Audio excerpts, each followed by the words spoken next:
그동안 그 해도 너무하는 그 문재인 정부의 그 캠코더 코드 인사에 이어서 코드 소통으로 옮아가고 있습니다. 역대 어느 정부보다 국민과 소통을 강조해온 청와대가 반쪽짜리 소통이라는 비난을 피할 수 없을 것 같습니다. 지난해 12월 19일에 학교 폭력에 시달리던 6학년 남학생이 유서 같은 편지를 품고 아파트 8층에서 투신해서 중상을 입은 안타까운 사건이 발생을 했습니다. 이 사건 이후에 청와대 국민청원 게시판에는 서울 성동구 모 초등학교 학교폭력 진상조사를 촉구한다는 그런 글이 게재되었지만 어느 날 갑자기 관련 청원글이 삭제된 것입니다. 언론에 따르면 해당 글에 대한 청원 인원이 최소 4천여 명에서 최대 1만 명을 넘었음에도 불구하고 12월 20일경 그 글은 삭제되었고 사건과 관련된 재청원의 글들도 연이어서 삭제됐습니다. 한 번 삭제는 우발적이라고 생각할 수 있지만 관련 글이 연이어 삭제된 것에 대해서 국민들의 궁금증은 날로 커지고 있습니다. 국민이 물으면 정부가 답한다는 철학을 운운하면서 만든 국민청원 및 제안은 기존의 신문거 기능 이외에도 국민청원을 골라서 삭제하는 것이 소통 철학인지 묻고 싶습니다. 이러한 삭제는 청와대가 보고 싶은 것만 보고 듣고 싶은 것만 듣겠다는 방증입니다. 이 청와대의 이런 그 코드 소통의 사례는 이전에도 있었습니다. 한국 e스포츠협회를 활용해서 이권을 챙긴 의혹으로 이달 말 기소 예정으로 알려진 전병헌 정무수석이 지난 11월 16일 사의를 표명했지만 대통령의 사표가 수리되지 않은 상황에서 청와대 홈페이지 사람들 소개란에 사진을 일방적으로 삭제한 바가 있습니다. 국민의 알 권리도 무시하고 보여주고 싶은 것만 보여주는 골라 소통이 아닐 수 없습니다. 이 청원글 삭제를 계기로 청와대는 과거 다른 청원글도 삭제하였는지 여부를 밝혀야 할 것입니다.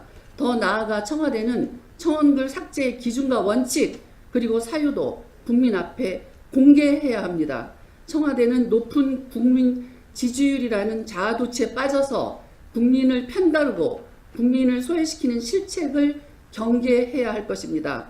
또한 문재인 정부는 자신을 지지하는 국민과 소통하고 지지하지 않는 국민과는 불통하는 코드 소통을 즉각 멈출 것을 촉구합니다. UAE 갈등 해소하기 위한 그 갈등을 초래한 이유를 밝히지 않고 있고 위안부 합의 파기 문제도 제대로 대처를 하지 못하고 있습니다. 사회 곳곳을 이렇게 들쑤셔서 시끄럽기만 하고 갈등은 이제 확대되고 있으면서 정부의 갈등 치유 능력이 보이지 않습니다. 여러 가지 정책으로 초래한 갈등에 대해서는 이종배 의원께서 말씀하셨기 때문에 생략하고 이것뿐만이 아니라 우리 정부 부처 내에도 지금 갈등이 심각합니다. 법원 내에도 지금 판사들 간에 적폐 세력과 비적폐 세력으로 대립하고 있고 행정부처도 국정원, 국방부, 교육부 등의 적폐청산위원회에서 적폐 대상 그 공무원들과 적폐 청산하겠다는 공무원들 간의 반목이 이렇게 계속되고 있습니다. 언론도 마찬가지로 기존 그 언론권과 새로 들어오려는 사람들 간의 갈등과 이 반목이 지속되고 있습니다. 이 대통령은 일부 세력의 대통령이 아닙니다. 특정 세력의 경도된 행보를 이제는 중단을 하시기 바랍니다. 갈등은 현 정부가 만들어내고 그 뒤에 이유는 전 정부 탓이라고 하거나 또 임대료 이번에 그 최저임금 관련해서는 임대료 탓을 하면서 정부의 정책에 대해서 책임을 지지 않으려고 하고 있습니다. 이런 것들은 반드시 시정되어야 합니다. 우선 문재인 정부 지난 5월 이후에 지금까지 일어났던 사고 일지를 요약해 정리해 보았습니다. 우선 2017년 11월 15일에 포항 지진, 내진 설계가 안 된 수용시설에서 그 피해자들을 또 수용하도록 하고 부상이 92명이 일어났습니다.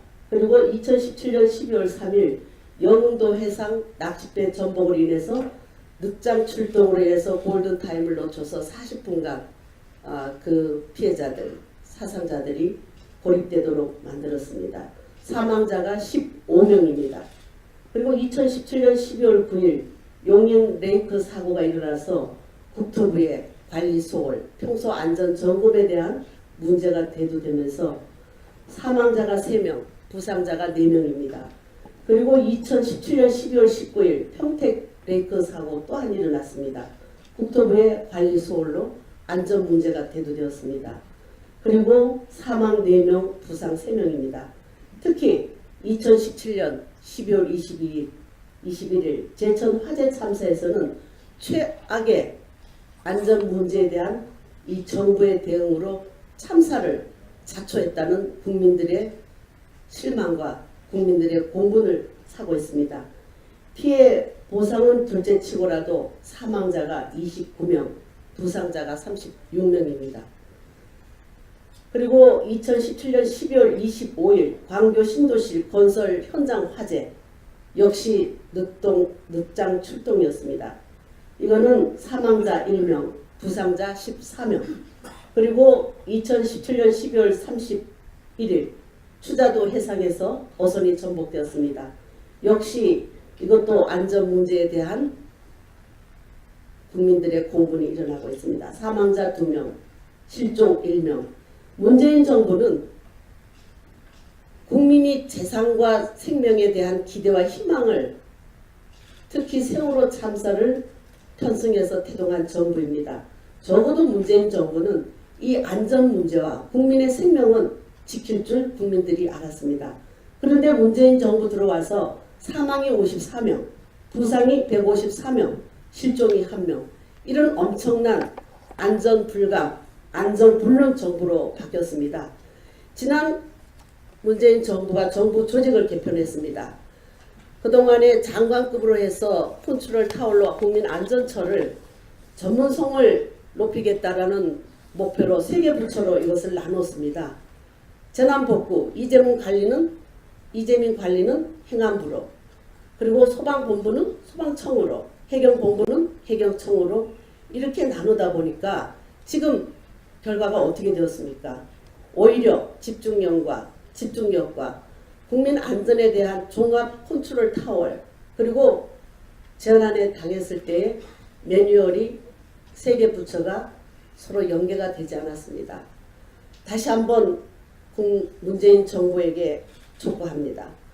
다시 이 안전처가 잘 하고 있던 이 업무를 이 3개 부처로 나누어서 오히려 혼선을 주고 오히려 사고를 부추기는 이런 정부 조직 개편, 하루빨리 국민안전처 같은 통합된 재난 컨트롤 타월, 전문성을 가진 그런 국민의 재산과 생명을 그리고 국민의 안전을 지킬 수 있는 정부 조직 개편으로 고민해주고 다시 이 문제에 대해서 심각하게 국민 안전 불능 정부라는 오명에서 벗어나기를 촉구합니다. 지난해부터 자유한국당과 본 의원은 포털 규제법인 뉴노멀법을 통해서 국민 편익 제고와 신적 대척기를 위해 모든 역량을 집중하고 있습니다. 그럼에도 불구하고 거대 포털인 네이버는 이를 비웃기라도 하는 듯 계속해서 대국민 사기극을 자행하고 있습니다. 사이버 골목 상권 피해, 뉴스 조작, 여론 호도, 산업 불균형 등 폐해가 급증하는 가운데 또다시 네이버 연관 검색어 삭제 논란이 벌어지며 공용 포털이 사실상 여론 조작을 하고 있는 것 아니냐 하는 의혹이 전폭되고 있습니다. 결국 공용 포털인 네이버의 언론 장악은 현재 진행형입니다. 이러한 상황에서 네이버는 다가오는 12일 뉴스 배열 공론화 포럼을 만든다고 발표한 바 있습니다. 그러나 지난 대선에도 각 정당에서 추천한 자문위원을 두는 위원회를 운영하였지만 수없이 많은 기사에서 임의 편집 조작 의혹이 불거진 바 있습니다. 뉴스 검색 임의 조작은 국민의 알 권리를 차단할 뿐만 아니라 특정 기업에서 원하는 방향으로 여론을 호도하는 중대한 범죄 행위입니다. 그러기에 특정 기업에서 온라인 뉴스 편집에 권한을 줄 수 없다는 것이 저희 자유한국당의 입장입니다. 뉴스 배열 공론화 포럼 인터넷 뉴스 자문위원회와 같은 이 공용 포털 네이버가 자의적으로 주무르는 네이버 내부 기구가 아닌 정치권과 언론, 학계를 비롯한 전문가 그룹이 모두 참여할 수 있는 외부 위원회 및 인터넷 뉴스 조작 감시 기구를 설치하는 것만이 유일한 해법임을 강력하게 촉구합니다.